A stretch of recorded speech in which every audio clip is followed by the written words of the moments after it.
Ladies and gentlemen, Eid al-Adha, the day of sacrifice, the day millions of Muslims around the world bow their heads, not in defeat, but in devotion. But what's the story behind it? Let me take you back to a man, a father, a prophet, Ibrahim, known to some as Abraham. True faith is not something that shines only when life is easy.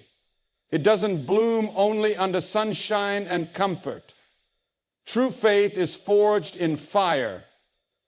It is revealed when everything you love, everything you care about, everything you hold dear is placed on the altar, and you're asked to let it go. That's when faith speaks, not with words, but with action. That is the core of the story behind Eid al-Adha, the moment where belief turns into surrender. And trust is measured by what you're willing to sacrifice. When Prophet Ibrahim received the command from God in a dream to sacrifice his beloved son, he was not receiving a test of theology. He wasn't being examined on how well he could speak about God or how long he could pray. He was being tested on whether he truly lived what he claimed to believe. Imagine the gravity of that moment. A man who waited years, decades for a son, a miracle given to him in old age, now being asked to give that very son back to God. It wasn't just about giving up something physical. It was about giving up his future, his dreams, his joy. This was not an academic test. This was a test of the heart. And Ibrahim passed. Not because he understood everything, not because it was easy, but because he trusted God more than he trusted his emotions.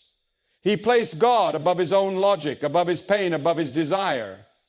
And that's what made his faith real. That moment when he looked at his son and still chose to obey, that is when faith turned into fire. That is when belief left the tongue and lived in the hands, in the footsteps, in the knife that trembled in his grasp. And it is in that trembling that true submission was born. What makes this story even more powerful is the role of his son, Ismail. When told about the dream, he didn't fight it. He didn't rebel. He didn't run. He said, "Father, do as you are commanded. You will find me among the patient." In those words, another layer of faith is revealed. This was not just the test of a prophet. This was the echo of faith running through bloodlines. A son willing to be sacrificed, not for glory, not for reward, but purely out of submission to the will of God. This shows that true faith doesn't always make sense to the world, but it always makes peace within the soul of the believer. Now think about this in the modern context. We often speak about faith in convenient ways. We say we trust God, but only when the bank account is full. We say we follow His will, but only when it matches our plan. We say we submit, but only when it feels safe. True faith isn't safe. It's radical. It's uncomfortable. It will call you to lay down what you love. It will call you to choose integrity over opportunity, principle over profit, obedience over a poor. Faith will ask you to walk away from a relationship that's pulling you away from God. It will ask you to let go of a dream that's becoming an idol. It will ask you to forgive someone who doesn't deserve it. That's the knife in your hand. That's your altar. And what you choose in that moment defines whether your faith is just a performance or a sacrifice. Abraham didn't make a deal with God. He didn't ask for proof. He didn't delay. He didn't bargain. He obeyed. And in that obedience, he reached a level of trust that became the foundation for generations of faith. That's why the story is remembered every year. That's why Muslims around the world perform the act of sacrifice, not to glorify pain, but to glorify the kind of trust that says, even when I don't understand, I will still obey. Because true faith doesn't need full clarity, it just needs full surrender. The essence of Eid al-Adha lies far deeper than the physical act of sacrifice. It's not about the blood. It's not about the animal. It's not about the meat. It's about what that act represents. A heart that obeys, a soul that surrenders, and a believer who puts God above all. In the story of Prophet Ibrahim, we find the foundation of this truth. When he was commanded by God in a dream to sacrifice his beloved son, it was not because God desired the taking of life. God, who is the giver of life, has no need for blood. The command was a test of obedience, a moment designed to weigh the depth of Abraham's submission to the Creator. Ibrahim's response to that dream is what gives Eid al-Adha its power. He didn't question, he didn't hesitate, he didn't delay. He prepared to carry out what God had asked, even though it tore at his heart. That kind of obedience does not come from blind submission. It comes from clarity. Clarity that God is greater than our attachments, greater than our emotions, greater than what we fear to lose. The knife in his hand was not a weapon of death. It was a symbol of surrender. And at the very moment he was about to complete the act, God stopped him. A ram was sent in the place of his son, not because the act of slaughter mattered, but because the spirit of obedience had already been fulfilled. This moment defines the essence of Eid al-Adha. It teaches that what matters most to God is not the form, but the heart behind the form. The Quran makes it clear in Surah Al-Hajj. It is neither their meat nor their blood that reaches Allah, but your piety. That one verse removes all confusion. It's not about how large the animal is, how costly the sacrifice is, or how publicly it's done. What reaches God is the sincerity, the humility, and the obedience of the person offering it. Too often, rituals lose their meaning when people focus on the external and forget the internal. Sacrificing an animal on Eid becomes an annual tradition, something expected, something routine. But it was never meant to be routine. It was meant to be a reminder that we too have things we need to lay down. We too have attachments, desires, egos, habits, and sins that must be sacrificed on the altar of obedience. And until we understand that, we miss the entire point of the ritual. Obedience is not always dramatic. Sometimes it's quiet. It's the decision to pray on time when no one is watching. It's choosing honesty when a lie would make life easier. It's being patient when anger feels justified. It's submitting to God's will when our hearts want something else. This is the everyday sacrifice that Eid al-Adha is pointing us toward. The animal is just a symbol. The real offering is you. Prophet Ibrahim's story was recorded not just to honor him, but to teach us. He didn't earn God's favor through the act itself, but through the willingness to perform it. That's where obedience lives, not in perfection, but in the intention to obey even when it costs. That's the heartbeat of this celebration.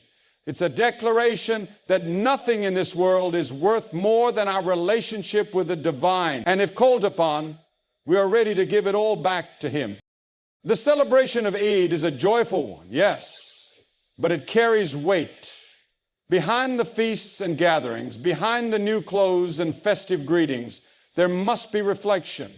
Are we truly living lives of obedience? Are we sacrificing what God has asked of us? Have we placed our trust where it belongs? These are the questions Eid al-Adha places before every believer. The answer isn't written in the blood of the animal. It's written in the posture of the heart. God will test what you love most, not because he wants to punish you, but because he wants to purify you. The test isn't about taking something away. It's about revealing what's in your heart. The story of Prophet Ibrahim is a divine example of this truth. Here was a man who prayed, waited, and longed for a child. For years he remained without one, yet he never stopped worshiping, never lost hope. And then in his old age, when the possibility seemed almost impossible, God gave him a son, a beautiful, righteous son named Ishmael. This child wasn't just a blessing, he was a miracle, a symbol of God's favor. And yet, God asked Ibrahim to give him up. When the command came to sacrifice Ishmael, it was not an ordinary request. It was a direct challenge to the deepest love in Abraham's heart. God didn't ask him to give up his wealth, his home, or his comfort. He asked for the very thing that meant the most, because that's where true obedience is tested. Not in the areas we're willing to surrender, but in the ones we cling to the tightest. If faith were only about giving up what we don't care about, it wouldn't be. Real faith steps into the fire. It faces the storm. It lays down the dearest thing and says, even this I place in your hands. The beauty of this test is in how Abraham responded. There was no argument, no delay, no hesitation. He didn't say, God, you just gave me this son, why take him now? He didn't plead for a different trial. He prepared. And when he told his son about the dream, Ishmael didn't resist.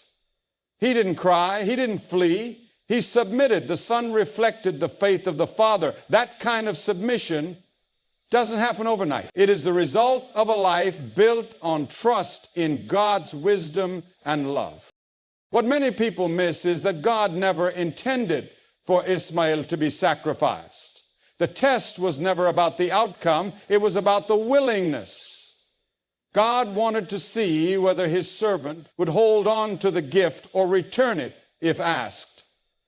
And when Abraham passed the test, when the knife was raised and the heart was steady, God replaced the son with a ram. Mercy flowed in the place of sacrifice, and Abraham's obedience was honored for it. This story teaches something profound about the way God works. He will ask for your heart, and in doing so, he may touch the areas that are most sensitive. It might be your career, your dreams, your relationships, your status, or your comfort zone. He will touch the things that define you, the things you think you cannot live without, not to break you, but to build you, to strip away the illusion of control, to teach you that nothing, no one should sit on the throne of your heart but him. Often, when you're being tested, it will feel unfair. You will wonder why others seem to live easily while you're struggling to surrender. But not everyone is being called to the same level. The greater the love, the deeper the test. If God calls you to sacrifice something great, it's only because he wants to raise you to something greater. He is not a thief of joy. He is the source of it. But he will not compete with idols in your life. If something has taken his place in your priorities, he will touch it. He will press on it. Not to destroy it, but to reorder it. When you understand this, every test becomes sacred. Every trial becomes a moment of opportunity. It's not just pain, it's purification. Not just loss, it's alignment. The things you love most are often the things that reveal who you are. And when you're willing to offer them to God, when you can say, this too belongs to you, then you step into the same faith that Ibrahim showed. The same obedience, the same legacy. Submission to God is greater than any worldly attachment because it is the only relationship that lasts beyond time, beyond circumstance, and beyond life itself. Everything in this world, wealth, power, people, status, even our own desires, is temporary. It fades, it changes, it can be taken away in a moment. but the connection between a servant and their creator is eternal. That is why in the story of Prophet Ibrahim, his submission stands as one of the greatest examples of faith. And he was not just a prophet, he was a man who loved deeply. He loved his son, he loved his family, but he loved God more. And when the time came to prove that love, he was willing to let go of the most precious thing he had, because his heart belonged first and foremost to the one who gave it all to him. This kind of submission doesn't come from weakness. It comes from strength. The kind of strength that can only be found in surrender. It's not about giving up. It's about rising above. It's about choosing the eternal over the temporary, the unseen over the seen, the giver over the gift. When Ibrahim walked with his son to the place of sacrifice, he wasn't walking in defeat, he was walking in victory. Victory over self, victory over attachment, victory over fear. That journey wasn't about pain, it was about purity. His heart had only one master, and that was God. In our own lives, submission often feels like loss. We hold on to things, people, plans, identities, because they make us feel safe, valued, or loved. But those things can become chains. They can start to define us more than our relationship with God does. When that happens, God in His mercy tests us. Not to hurt us, but to free us. Because anything we're not willing to let go of for Him has already taken His place in our lives. And submission is about reclaiming that place. It's about declaring with our actions, not just our words, that nothing comes before Him. The prophet Abraham's test was extreme, but it was meant to teach a lesson for all generations. Every one of us will face moments where we must choose between our worldly attachments and our commitment to God. It might not be a child. It might be a relationship that isn't pleasing to Him. It might be a career choice that pulls us away from faith. It might be our pride, our ego, our comfort. In those moments, submission is saying, God, You are worth more to me than any of these things. And when that submission is real, it transforms us. It shapes our character. It refines our intentions. It teaches us humility, trust, and spiritual clarity. The beauty of true submission is that it doesn't leave you empty. When you give something up for God, He replaces it with something far greater. Not always in the way you expect, but always in a way that serves your soul. Abraham didn't lose his son that day. Instead, he gained a legacy. He gained the pleasure of his Lord. He became a symbol of unwavering faith. That is the power of placing God above all else. Worldly attachments often promise comfort, but they can never guarantee peace. They promise joy, but they cannot sustain it. Only God can offer peace that doesn't depend on circumstances. Only He can offer joy that flows even in hardship. Submission is the key to unlocking that kind of life. It is the declaration that says, this world may offer much, but none of it compares to my devotion to You, O Lord. The struggle between holding on and letting go is real, but when you choose God over the world, you don't lose. You rise. You rise above the noise, the temptation, the distraction. You begin to live not just for today, but for eternity. That is why submission to God is greater than any worldly attachment, because it anchors you in something that cannot be shaken, even when the entire world shifts beneath your feet. Sacrifice reflects discipline and spiritual priorities, because it forces a person to confront what truly matters in life. It isn't just about giving something up. It's about willingly laying something down for a higher purpose. That's what makes sacrifice powerful. It draws a line between desire and devotion, between what we want and what God wants from us.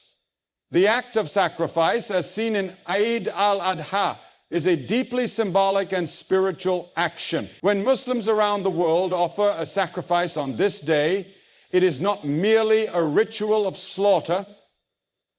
It is a declaration that their priorities are aligned with the will of God and that discipline is stronger than desire.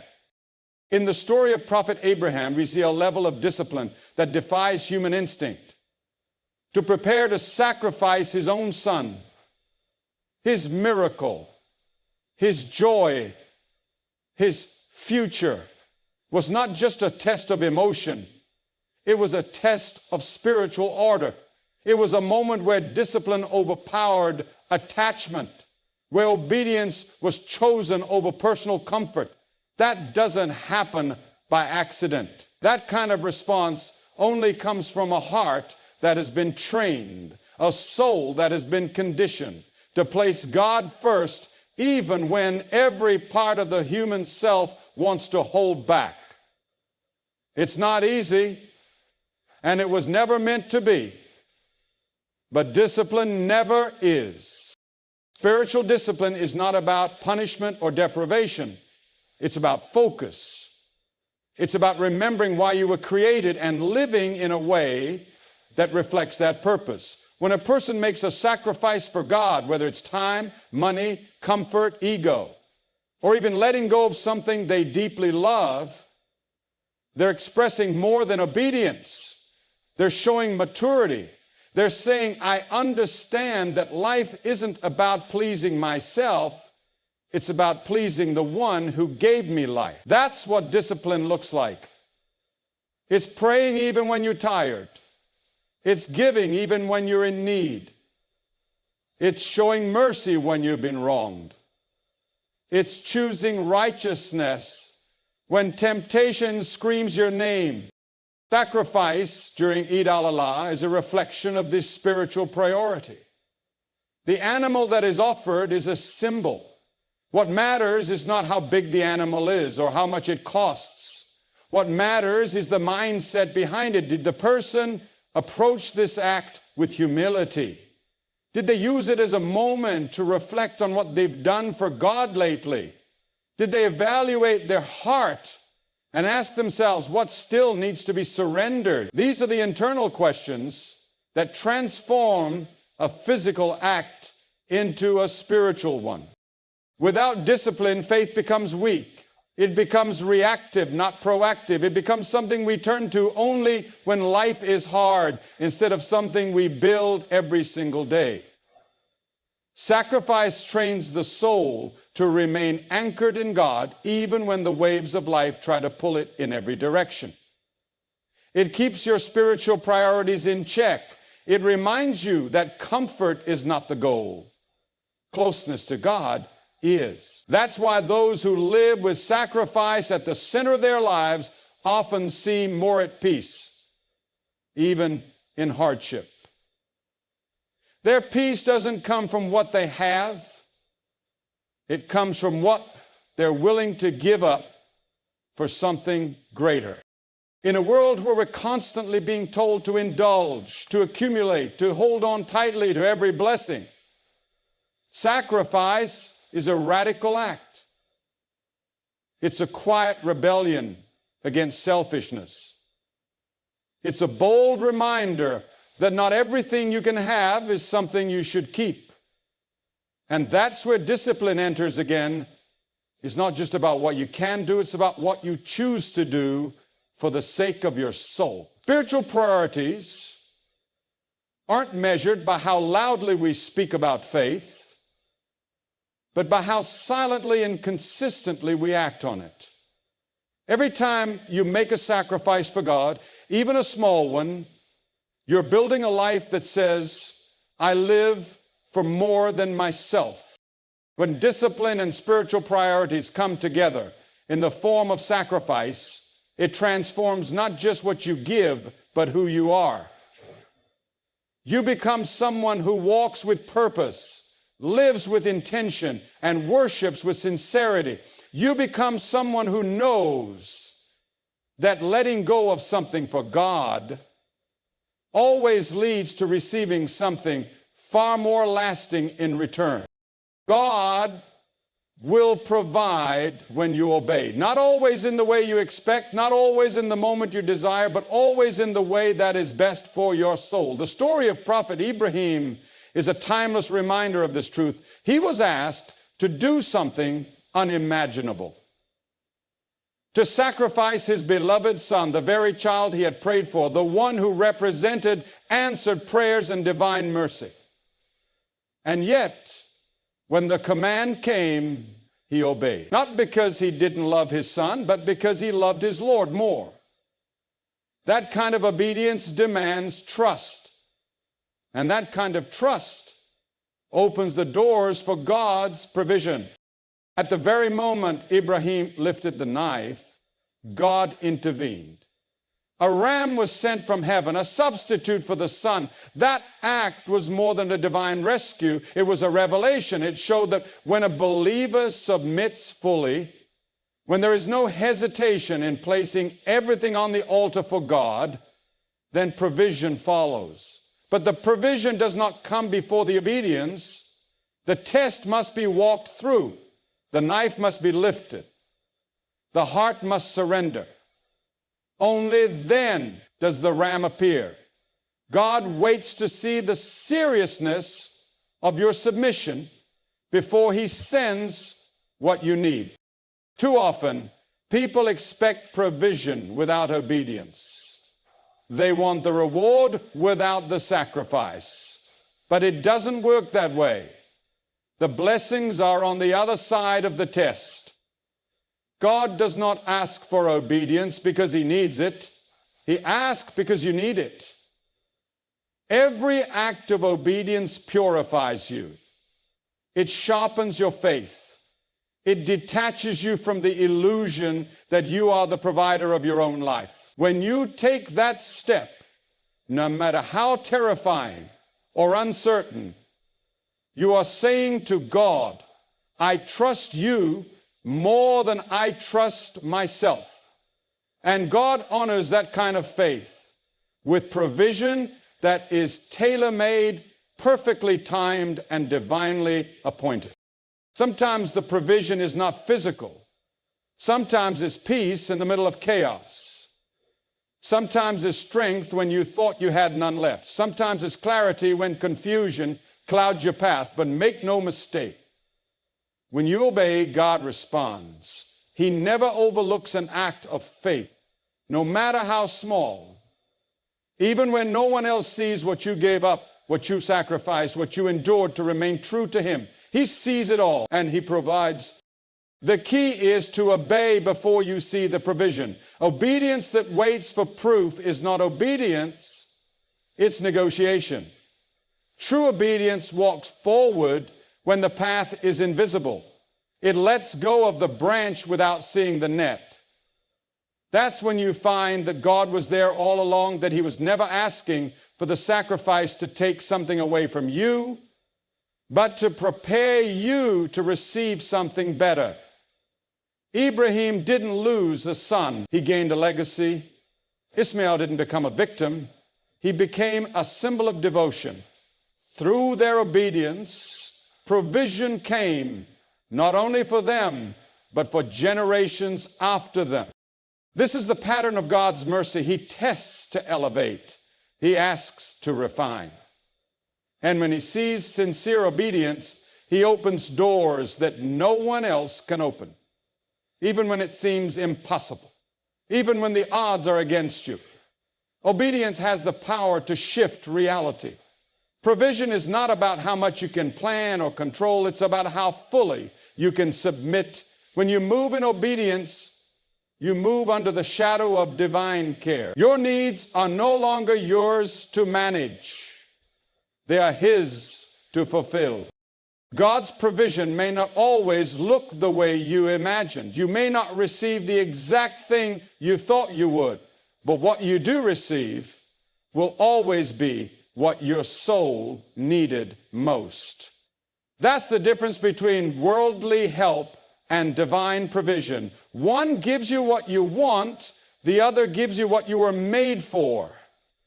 That's why obedience is never wasted. It builds a life of trust, where even in uncertainty, you are certain of one thing: your Lord sees, your Lord knows, and your Lord will provide.